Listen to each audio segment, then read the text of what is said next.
ฮัลโหลเกเตะหวานเตะค่ะอร่อยแซ่บ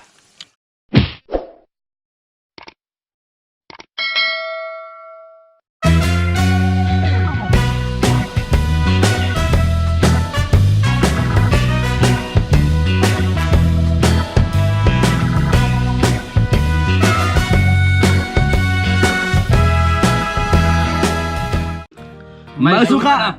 ยินดีเข้าสู่รายการ โคไตค่ะ เหมือนในโคไตเฮามีเมนูสังหารเป็นจังไง ปลากระพงเนี่ยค่ะเนาะ เมืองไต้เฮาเต็มแบบนี้ค่ะนะ ข้าวกับเบ็ดติดทะเลมาค่ะนะ นี่ครับปลากระพงขาวเนี่ยนะเขาติดไม้เฮ็ดจืดกับพี่ใจทั่ว ใส่มาทอดนะครับ ทอดเจือ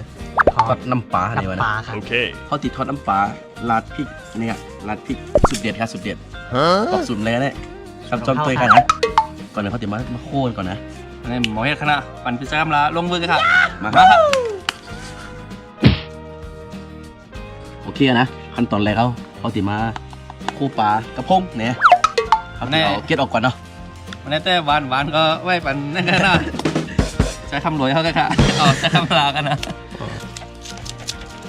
มีจ้อยนะไหนแค่นี้นะนี่นาติดเก่าเขากันคลิปแรกเข้าที่ไหนกันนะไปเลยกันตัวเดียวก็ขอถ้วยกันนะที่ไหนครับนั่นเนื้อนี่กันนะ ที่ร้านอาหารห้อง ติดใส่ไว้นะคลิปแรกเข้าที่รายการโคไตนะครับ มาย่างกุ้งอะ มาย่างกุ้งกับปลาหมึกครับโป๊ะไปในหันก็คือตัวรายการเนาะมีพี่แรกของเขาเนี่ยครับนะ มากับมาอะไรค่ะเนาะตั้งกินมีบีมีอย่างมีหมดค่ะนะเหมือนไหนกันค่ะหลายวันเต็มหมด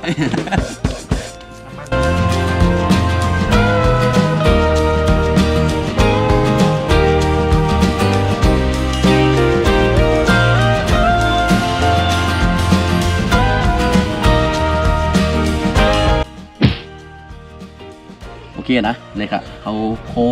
เอาขี้ออกไว้แล้วค่ะนะนี่ครับนะเขาขั้นต่อมาเขาติมามักน้ำปลาครับนี่ครับน้ำปลาแท้นะฮะนี่กันนะเขาติมักไว้นะฮะ ใส่น้ำนี่นะ ใส่เข้ากันละทำเนินทำหนังมันครับโอเคพอแล้วครับกลิ่นอะไรกันนะ ปลากระพ คือง ว่าเนี่ย ทอดน้ำปลาอย่างนี้ครับ นี่กันนะเราติมักไว้เราติมักไว้สักกำหนึ่งนี่ค่ะเนาะอันนี้สูตรโคตรไต้เขาแค่นะมันจะสูตรเห็นเปิ้ลค่ะนะเหมือนเต้จังหวะกันเนาะสูตรไปสูตรมันนี่ค่ะนะอันนี้มักไว้กำเกิด แล้วก็นะครับคำอะไรกันนะแป้งทอดกรอบนะครับนะกูมันติดหม้อนะครับนะมาเก็บมาใส่เอาติดมาตามาเผาเนื้อมันครับนี่กันนะจะไหนกันเลยครับกำเรียบร้อยครับเรียบร้อยครับเนาะมาจุดไหนเขาก็ไปพูดปอกเนาะยำเห็ดปอกนะ ติดนี่ครับไปจอมตัวกันนะ โอเคครับขั้นตอนต่อมาค่ะนะเอาติดมาตั้งหม้อทอดปลากระพงนี่ค่ะนะเอาน้ำมันลง มันลงค่ะนะ ที่เจ๊เหนียวเขาจีโซฝีมือทอดนี่กันนะคือมันติดกระทะนี่ครับ น้ำมันเต็มที่แน่นอนค่ะ ปลาได้ติดติ้นพูดนี่วะ หมดละ ใส่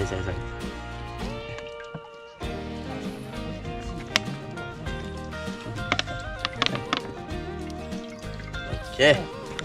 ขวดหนึ่งเรียบร้อยค่ะนะโอเคเดี๋ยวเอาไปมันทอดนี่นะไปมันเหลือแล้วก็เอาปลาเลยใส่เข้ากันกับจอมเตยค่ะนะ มันไหนครับมามีตี ทีนี้นะครับทีนี้หน้าตีเก่าค่ะนะตีคลิปแรกครับ แต่เรียวเนี่ยเขามันมีกันนะมันเกี่ยวกับชิงวัยักษ์ครับ เขาได้ถ่ายตั้งแต่เปิดเขาใหม่ๆนะเมื่อเดี๋ยวเขาก็มีอ่ะเกี่ยวหมดค่ะนะตีเฮ็ดว่าค่ะนะกดไลค์กดแชร์เป็นแห้งใจครับโอเคนะน้ำมันก็เหลือเป็นทีเรียบร้อยครับเอาเดี๋ยวปลาลงค่ะนะเอามา ตั้งไหนครับ เอาตัวปิดใจเหงี่ยวลงค่ะนะนะ ที่ไหนกันนะ จะได้ลงค่ะ เอาปลาก็หักมากนะเอาค่ะพร้อมมาค่ะ ก่อนจะออกไปโอเคตีปอตีมาเลยปอโอเคสวยงามไปแล้วผู้ชมนะ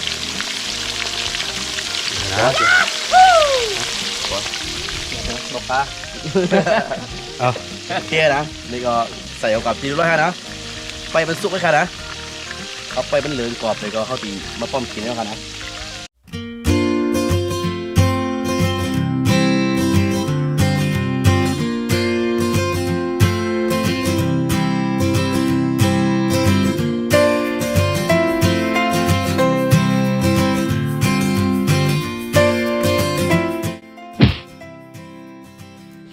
เคเนาะ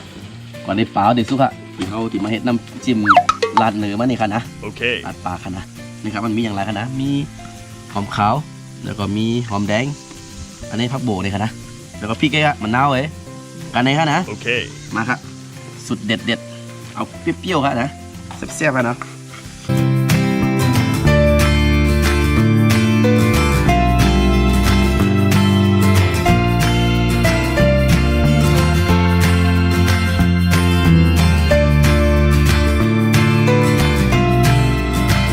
โอเคเอาซอยเป็นตีมเลยค่ะนะเอาที่ใส่เครื่องมันค่ะอันนี้เอาเกลือค่ะนะแล้วก็นี่ค่ะสุดเด็ดค่ะนาวนี่ค่ะนะ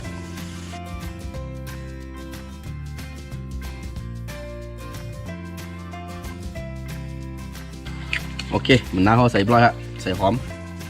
น้ำพริกลาดเนื้อวันนี้ขนาดนี้นะแซ่บแน่นอนครับโอเคแล้วปลาก็เริ่มจีสุกค่ะนะกลับตัวครับ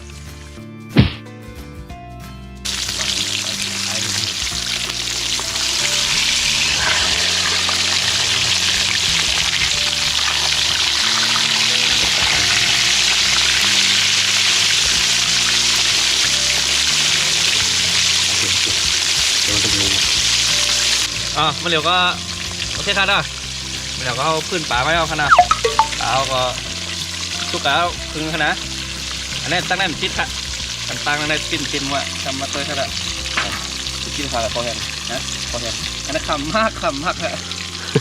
ขนาด ได้ไงได้กินน้ำซาตลอดนะตลอดคลิปอะนะ ไปครับไปปลาสุกค่ะนะเอาที่คิดกว่าค่ะนะน้ำโออิชิค่ะนะ ขาดอะไรขนาดเร็วนะ ถึงใจด้วยฮะ เอาโอเคครับนะมาเหลียวก็ป่าเอาสุกแล้วขนาด เดี๋ยวนะ กรอบๆเหลืองๆหอมๆมากขนาดนะครับอาทิยกมันเนี่ยตัวไอ้ตัวเขาไงค่ะ เดี๋ยวนะโอ้เดี๋ยวละ ปลากระพงขาว กระพงในขนาด น้ำปลานี่ครับ โอเค หอมมาค่ะ เอาฟิตน้ำนึงเลยป่ะ ไงขนาดไงครับ อันนี้ตำซูที่ไหนนะอะไรอยู่นะ ส่งต่อวันใจคำลาวกันนะครับ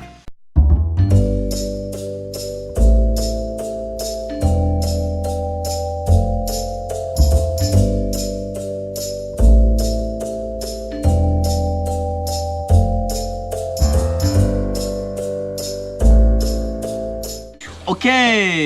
นี่ครับพร้อมกินค่ะนะนี่ครับหน้าตามันนี่ครับน้ำจิ้มเขาเนาะนี่น้ำจิ้มเขาตีใส่ราดเนื้อนะคะนะนี่ครับเนาะนี่ครับสุดโคไต้ค่ะนะ ปลากระพงกันนะ ปลากระพงราดน้ำจิ้มสุดเด็ดนี่ค่ะนะน้ำจิ้มสั่งเต้ไปว่าค่ะสุดเด็ดอันเดียวฮะ น้ำจิ้มมันเป็น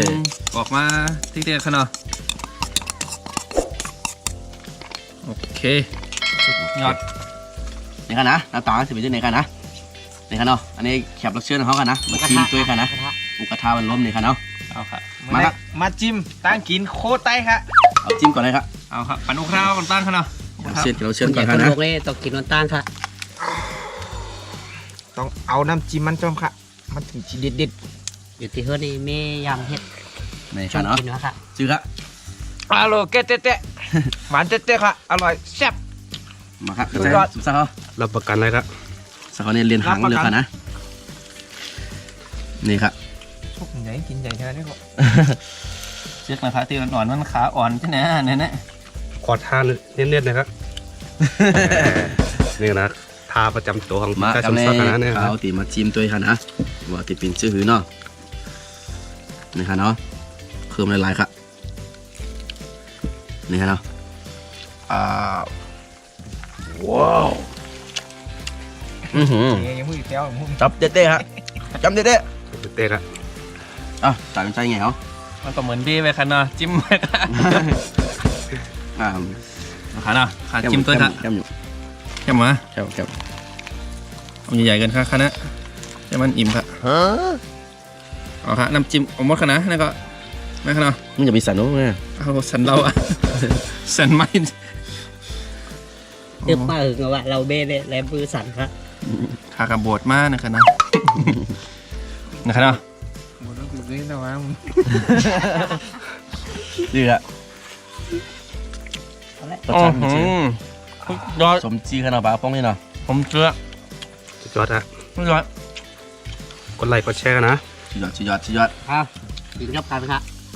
มาค่ะมา มาครั ค่ะ บ อย่าลืมกดไลค์กดแชร์ปันโคไตค่ะเนาะ ใจเข้าใจครับ กดดิ่งหรือว่ากดหมายหิ่งค่ะ อืม ฝากติดตามเจ้าค่ะ